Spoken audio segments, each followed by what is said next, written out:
What do you think of Donald Trump? Well, I think maybe I've been watching too much Charlie Sheen because Donald Trump seems perfectly sane to me. I don't know where he gets this $2 million Obama has spent to keep his birth certificate quiet. He posted his birth certificate on his webpage. I am glad that Donald Trump is bringing it up so that people who haven't really been paying attention and don't know that the American Spectator, Human Events, Fox News, you know, every conservative outlet has already shot down this rumor, which, by the way, was started by the Hillary Clinton campaign. Now they will have a chance to find out this is Donald Trump's Pierre Salinger moment. You can't believe everything you read on the internet. Obama has produced his birth certificate. There were announcements that ran in 2 contemporaneous Hawaiian newspapers at the time. The head of the Hawaiian Medical Records has announced, I have seen the long form you all want. I don't know why the long form is considered more credible than the short form. They're both from the same office. The State Department accepts the short form, or as we call it, the birth certificate. Hawaii accepts the birth certificate, short form. So, I mean, it is a conspiracy theory that won't die on the internet, but every responsible conservative organization to look at it has shot it down, which is why you normally hear it being talked about exclusively on the liberal cable stations. Yeah, well, it's an interesting point, and one of the main people demanding it be released is, interestingly, thrill up our leg, Chris Matthews.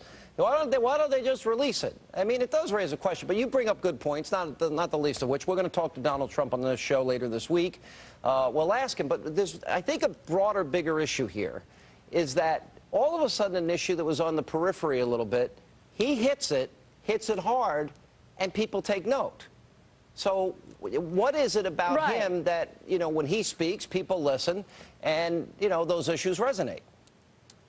Well, 2 things. I mean, I think the main thing is no conservative who talks on TV or has a column or has a magazine has mentioned the birth certificate issue because we've looked at it and have discounted it. You have people who want to get, you know, hits to their websites or want to get listeners to their radio show who will keep ginning people up about this.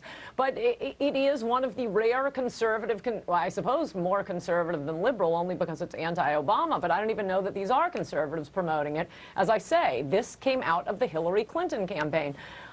So Donald Trump is the only person who would be invited on a TV show who is pushing the birther thing. That's why it's getting attention, and of course liberals are delighted. Well, I think Obama is delighted. It's not the only thing that he's talked about. I mean, he's talking about America's position in the world, our economic policy, balancing budgets.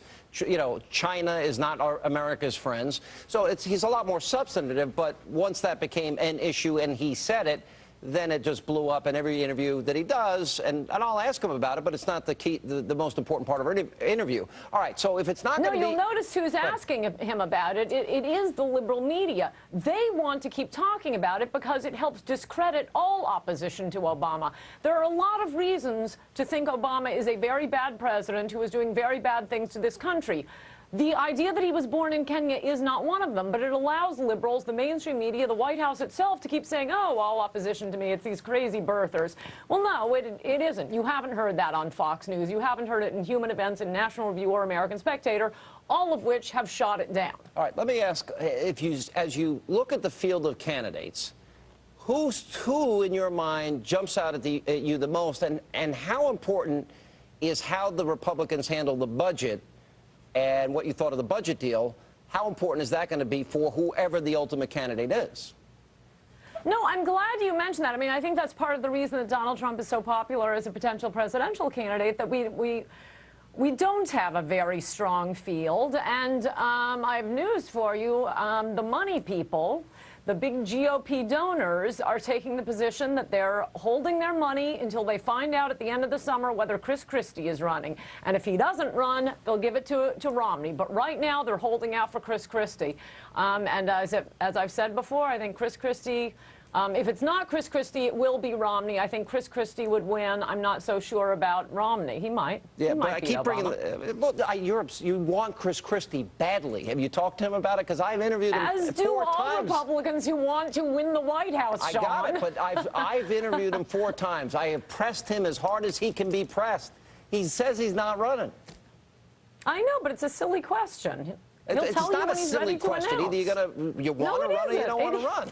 I take him at his word. When someone who is going to run for president wants to announce is when they tell you. They're not going to tell you just because you ask, and it would be a dumb time for him to announce now. But he said definitively no. And when somebody, if I ask you, Ann, are you writing a book? You'll say yes, or I'm thinking about it. But if you say no, never again, I take you at your word. No. A, it's different from an announcement to run for president, and B, if he doesn't run for president, he's a total jerk. Okay, I'll tell him you said that. Thanks a lot, Ann Coulter.